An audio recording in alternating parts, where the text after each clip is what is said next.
गेल्या उन्हाळ्यामध्ये मुलीचं लग्न ठरलं. प्रत्येक लग्नामध्ये आईवडिलांचा हात सैल असतो, तसा याही लग्नात होता. सोयऱ्या धाऱ्याकडून उसन पासन करून लग्न मोठ्या थाटात केलं. त्यात महिना दोन महिना गेला आणि लगेच अधिक मास म्हणजेच धोंड्याचा महिना आला. पहिला धोंड्याचा मास म्हणून जावयाला कपडे आणि अंगठी गोडधोडही केलं. अशातच आता पहिली दिवाळी आली. मात्र ही दिवाळी जावयासाठी पहिली दिवाळी येत असताना अशातच शेतकरी म्हणून यावर्षी सोयाबीननं दगा दिला. विदर्भ आणि मराठवाड्यामध्ये 50%च्या आत उत्पादन आलं. त्यातच सोयाबीनला भाव नाही. आखाड तोंडी कशीबशी बायकोची दागिन्याची मोडतोड करून पेरणी केली, त्याचं देणं अजून बाकी आहे. आणि त्यातच दिवाळीच्या सणाला घरातल्या घरात गोडधोड कपडे लत्ते हे खर्च करावंच लागणार. आणि त्यातच आता जावाई दिवाळीनिमित्त अंगठीसाठी आणि कपड्यासाठी तगादा लावतोय, पोरीकडून त्याचे निरोप येत आहे. अशी सार्वत्रिक अवस्था अनेक कुटुंबांची आहे. लग्नामध्ये एकीकडे मुली मिळत नाहीत ही ओरड होत आहे, आणि ज्यांची लग्न झाली तर ती पहिल्या दिवाळीसाठी दिवाळ सणासाठी आडून बसत आहेत. या दिवाळीची किंवा दिवाळीला कपडे करण्याची किंवा सोनं नाणं देण्याची ही प्रथा नेमकी कुठून रूढ झाली याबाबतचा स्पष्ट असा संदर्भ काही मित्रांनो, आपण संस्कृती सांगत असतो, परंपरा मांडत असतो आणि त्यातून नवीन नवीन पायंडे कुठेतरी आपण जन्माला घालत असतो किंवा निर्माण करत असतो. दिवाळीला जावयाला कपडे आणि सोनं किंवा अंगठी केलीच पाहिजे याचा असा स्पष्ट असा संदर्भ कुठे मिळत नाही. मात्र तरीही असं म्हणतात की हल्ली संस्कृती हरवली की मजा येते, म्हणजे तिला खोदकाम करून शोधता येते, हवा तसा आकार देता येतो, हवा तसा रंग त्याच्यामध्ये भरता येतो. तसंच आपल्या या काही परंपरेचं आणि पायंड्याचं होत आहे. कोणातरी एखाद्या दांडग्या माणसाने किंवा श्रीमंत माणसाने लाडाचा जावई म्हणून त्याची कुठेतरी कपड्याने बोळवण करून किंवा सोन्या नाण्याने बोळवण करून त्याची दिवाळी साजरी केली. आणि ही श्रीमंत लोक जे करत असतात त्याचंच अनुकरण हे गरिबांना सुद्धा करावं लागतं आणि तो पायंडा कुठेतरी रूढ होतो. मात्र यामुळे समोरच्या माणसावर काय नेमका भुरदळ येतो किंवा त्याची काय अवस्था असते याचा विचार कोणी फारसा करताना दिसत नाही. अनेक ठिकाणी जावयाला नाराज करता येत नाही म्हणून ह्या प्रथा आपल्याला पाळाव्याच लागतात. काही दिवसापूर्वी 2-4 महिन्याच्या आधी अधिक मास धोंड्याचा महिना संपन्न झाला आणि त्या महिन्यामध्ये एक पौराणिक संदर्भानुसार एक प्रथा आहे की जावयाला एक आपल्या मुलीचा सांभाळ करणारा म्हणून त्याला नारायण मानल्या जातं आणि या नारायणाला कुठेतरी पूजेचं साहित्य दिलं पाहिजे. मग ते चांदीचं तांबण असेल किंवा इतर चौरंग असेल किंवा इतर पूजेचं साहित्य भेट म्हणून या अधिक मासामध्ये महिनाभरात कधीतरी दिलं पाहिजे. मात्र त्या पायंड्यामध्ये बदल होत होत जावयाला कपडे केले पाहिजे, धोंड्याचं गोडधोड जेवण केलं पाहिजे आणि त्याच्यासोबत सोनं नाणं काहीतरी अंगठी किंवा अजून काहीतरी सोन्याचा एखादा दागिना त्याला दिला पाहिजे. ही प्रथा काळात रूढ होत गेली. तसंच या दिवाळीचं आहे. साधारणतः 20-30 वर्षापूर्वी ही जावयाची दिवाळी करण्याची किंवा त्याला सोनं नाणं किंवा कपडे करण्याची अशी प्रथा रूढ नव्हती असं बरेच जुने जाणते लोक सांगतात. मात्र अलीकडच्या काळामध्ये ही प्रथा खूप मोठ्या प्रमाणामध्ये रूढ झालेली आहे. लग्नामध्ये अनावश्यक खर्च करण्याचं फॅड सध्या निघालेलं आहे.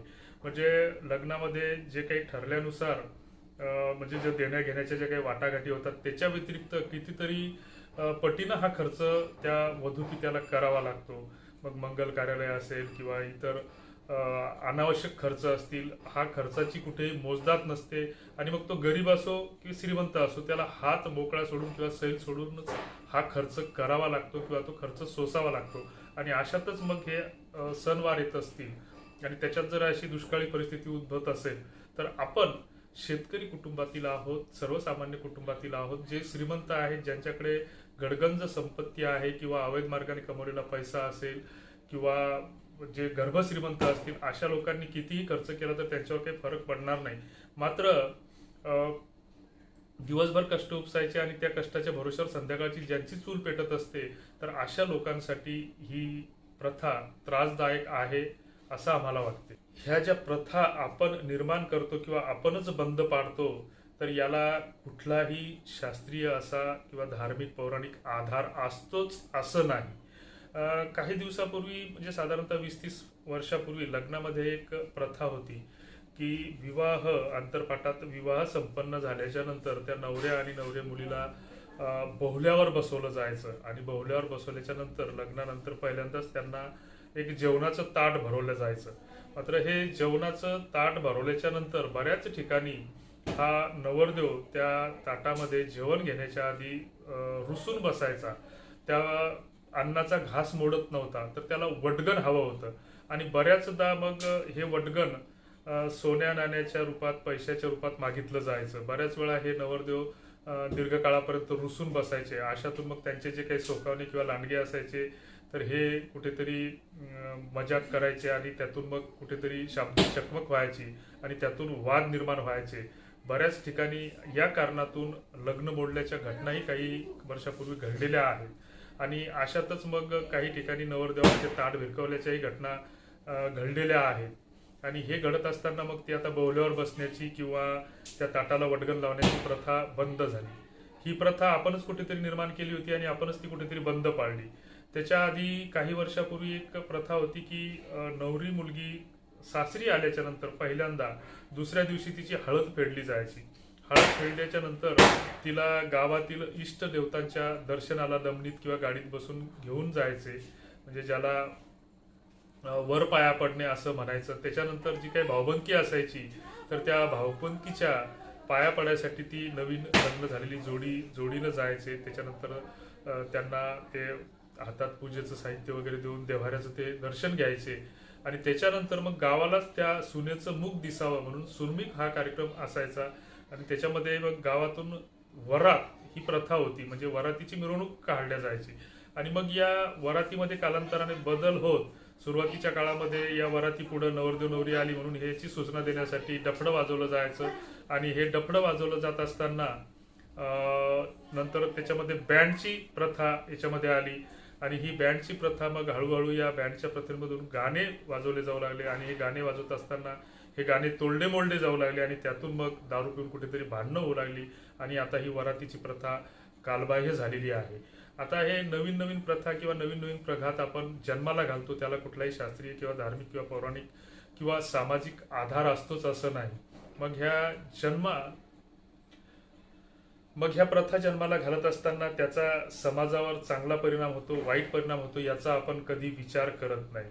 अशीच एक प्रथा आहे की मारुतीचं दर्शन घेतल्याच्या नंतर लग्नाच्या मांडवामध्ये त्या नवरदेवानं शिरायचं असतं, वाजत गाजत त्याला न्यायचं असतं. मात्र हे वाजत गाजत नेत असताना आपण त्या परण्याच्या नावाखाली आता डीजे लावतो आणि डीजे मध्ये आपल्या तरण्या मुलांना दारू प्यायला आपण त्याच्यातून शिकतो. मग या प्रथेचे काय परिणाम होत आहेत आणि या दारूमुळेच लग्न जुळत नाहीत हे आपण ध्यानात घेतलं पाहिजे. कारण प्रत्येक आईवडिलाला वाटतं की उद्या जर आपला जावई दारुडा निघाला आणि तिच्या संसाराची जर धूळधाणी झाली तर त्याच्यासाठी लग्न जुळत नाहीत, हे त्याच्या मागचं एक मुख्य महत्वाचं मोठं कारण आहे.